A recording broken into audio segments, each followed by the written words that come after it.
the start, the car of UAE's Hasha Al Maktoum stalls due to a technical problem, forcing race control to stop the race. Point of view, car gets turned around and over it goes. He's with Bryony now. Let's find out what happened. Dylan, that's not the way you want to end this 50-lap feature race. What happened?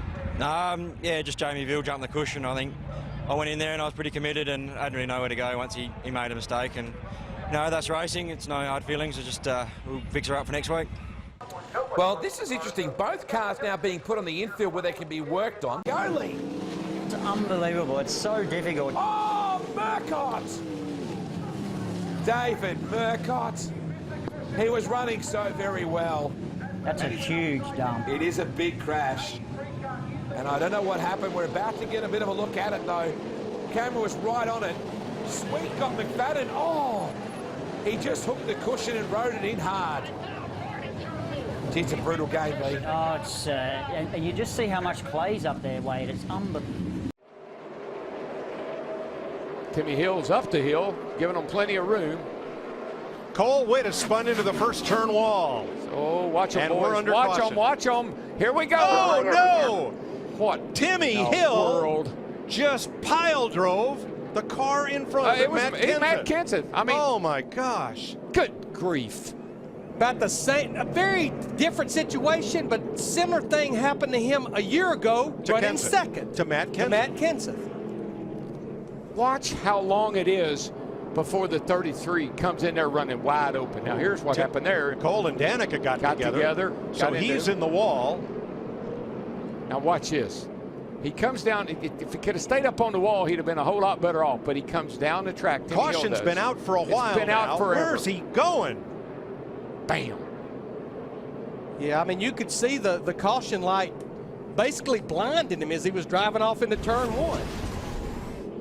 Rookie mistake. Big rookie mistake. Wow, JR smokes the tires and Pat Dakin fireballs.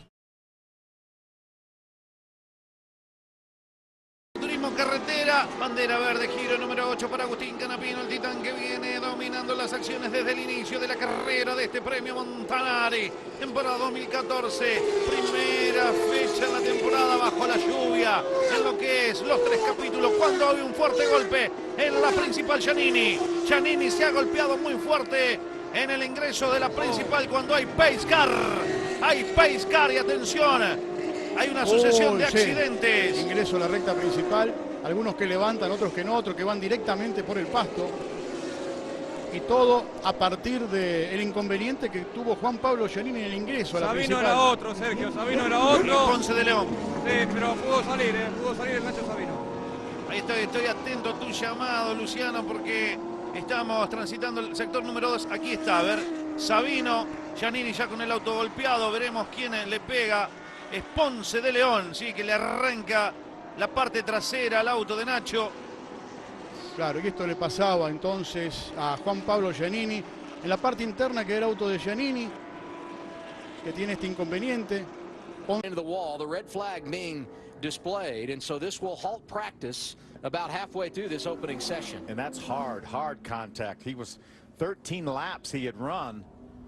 He'd run some pretty good laps. He was up in the top 12. Yeah, you see him get loose there, had to chase it. Ran out of room. Pretty significant contact with the safer barrier. Similar situation to where he got loose earlier, Jeff, about 3 laps. And the safety car is out again. This time it's Brendan Leach at the last corner. Here's what happened. He was battling with number 17, that's Jordan Oon. Just ran out of road, didn't he? Yeah, it's too high there, gets on the marbles, and he's got nowhere to go, and slams it into the tyre wall, and that is... And finally, Chateau wins out in the battle, does he? Yes, just. And there's a host of others all behind, waiting to get their chance to go past as well. Whoa! And as I say that, Arantsev goes off heavily. Here's what happened. Ooh, and he just hit the back of Alberico, and I think Alberico braked just before that. That's caused the red Medica all the way. Looks to the outside, he's got good drive. This is where Martinborough's strong. And look at him, right alongside Tavita. Can he go around the outside of turn one? We've seen it happen before, and sure enough, Mardenborough's going to push Tavita. No! Tavita goes off, and they touched, and Tavita's come off worse, and he is absolutely furious, and well, he might be. Here's another look at it. From Tavita's point of view, he turned in, and suspension going. Well, he'll blame Mardenborough. Mardenborough somehow has got away with it, but that was risky business. The Welshman marches on as the man from the States, takes it out on the tyre wall. You can understand. And now it's going to end in a fairy tale story, surely, for the team. Ferrer will fight off Macaulay Jones in the closing stages. Here comes Macaulay Jones, looking for a way up the inside of Ferrer. Ferrer going slightly wide, Macaulay following him through. Nothing between these two. They're fighting just as hard to finish their Grand Prix on a high. And Amweg just behind them. Macaulay Jones up the inside of Ferrer. Whoa, and then he turned on him. I think he got some oversteer and turned and took both of them out. Oh, what a shame. Well, Ferrer, no problems for him. Here's what happened. Macaulay Jones turns in tight and then just gets a little bit of oversteer and then literally turns into Ferrer. And, well, racing incident, but both of them. Like Mikkelsen, Robert Kubica has been driving under the Rally 2 restart rules, and like the Norwegian, the Ford privateer has made a dizzying exit from Saturday's stages.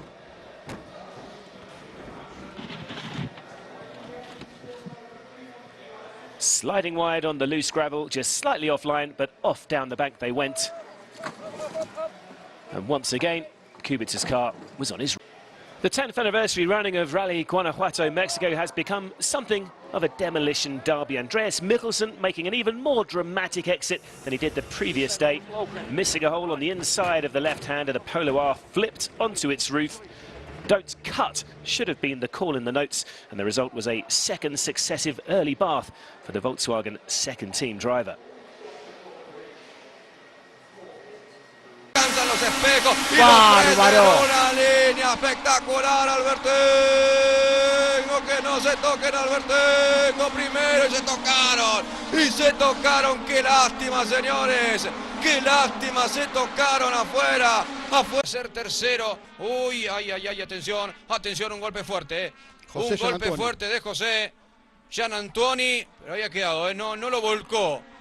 Y fíjense, viene contravolanteándose, el auto ya está enfilando hacia la parte externa, recorre muchos metros por la banquina y termina apuntando más hacia ese pequeño talud que hay frente a la tribuna y frente al alambrado perimetral. Fíjate que ya viene totalmente de costado, claro, y cuando él trata de llevarlo a la pista, sin embargo, la trompa ya está apuntando hasta el sector externo.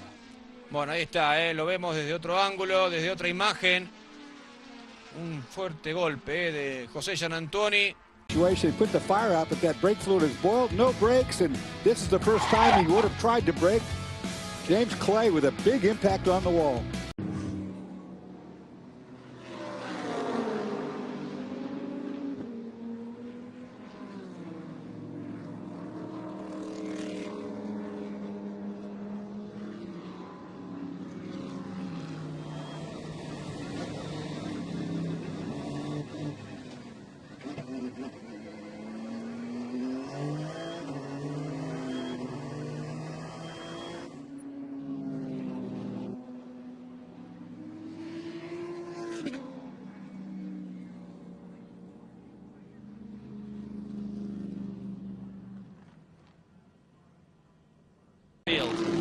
Brian Frizzell and the other Corvette from Action Express rolling down pit road. See that in the box on the left as you watch the action, and a Pacelli off in turn one. Extensive damage to the left side of that Ferrari. You just could hear Giuseppe Risi from up in the tower here. Oh my God, this team is just, I mean, wow, that's a big having hit. a hard. Oh no, that was the 30 Momo entry in the GT Daytona category. Rejoining the track, he got right into the middle of that oncoming traffic. Turn 17, the exit is so committed. You are in a GT car, truly committed. And last thing is probably looking in the mirror for a fraction of a second. You don't expect someone to pull in for the right. Whatever damage was on the 62 is now being compounded into real damage. 56 BMW with a problem as well. You see the damage to the bodywork on the front there, and that's more than just bodywork, I think. like suspension damage, you can't re-enter like that. You just can't do it. Well, it's funny because when I was talking to people about traffic, the obvious traffic that people talk about is the inexperienced guys. Hugely experienced guy here, and that is just you just don't do that. But the current yellow flag brought out by this incident as Mark Miller may have been nudged off the track and straight into the tire wall, protecting the supports for the crossover bridge at mid-track. It's a huge impact. You see now down there rebuilding the tire wall, trying to clean up that huge mess, and look at the front end totally torn off this Mazda. For making this happen, and he had a fantastic stint. So we're just going to hope that everything works out. Oh, massive wreck. Big crash. I think there's been a big hit, so I'll go back to the booth. This is a big one, guys. I don't know where that car on the straightaway is, but that hit a ton. Really bad hit. Car on the right, heavily damaged. Car on the left. Wow. Our 6th full course caution. And our 2nd major accident. That is so fast through there. You're just really, really on the throttle hard, and there obviously has been contact. There's 2 cars involved here. Number 38. Most heavily damaged car. The prototype challenge machine of David Ostella. There's the 52, the other car involved. The 52 car is not terribly hurt. I'm really concerned about the other car.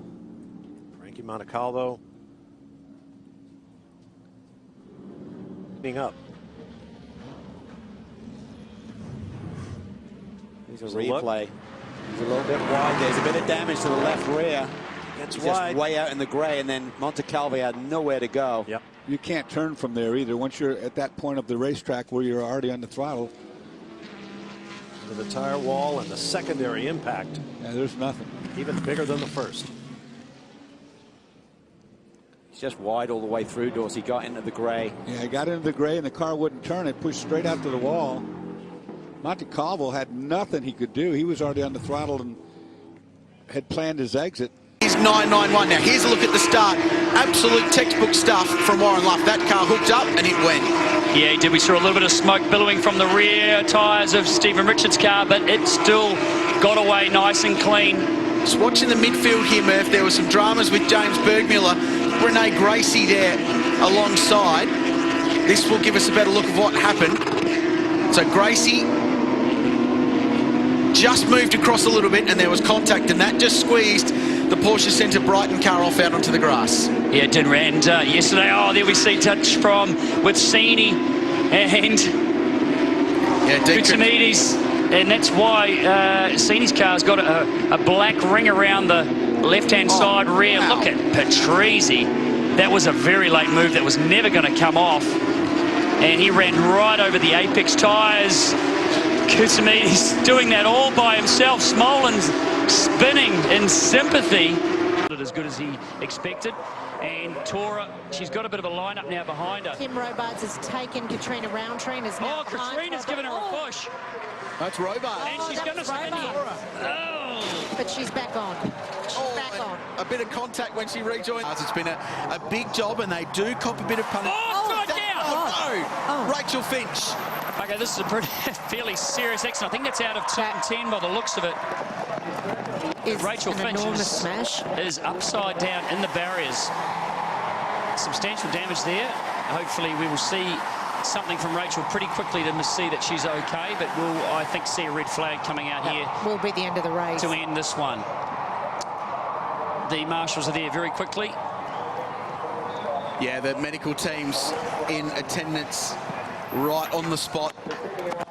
And they'll make sure Rachel's A-OK and all these drivers well protected. They might be production cars, but they've got the full FIA certified roll cage. More than 25 metres of steel tubing went into these cars to make them safe. They've got the racing harness and belts and extinguishers. So they'll make sure Rachel is A-OK. Running just inside the top 10 at the point of that incident as well, and they have waved the checkered flag on the first race in the Mazda 3 Celebrity Challenge, and Robbie McEwen will be given the win. Lydia's had some dramas at turn 1, Murph. Not happy about something there, but Robbie McEwen waving to the fans. A super effort there. Fastest lap on the last lap to take the checkered flag.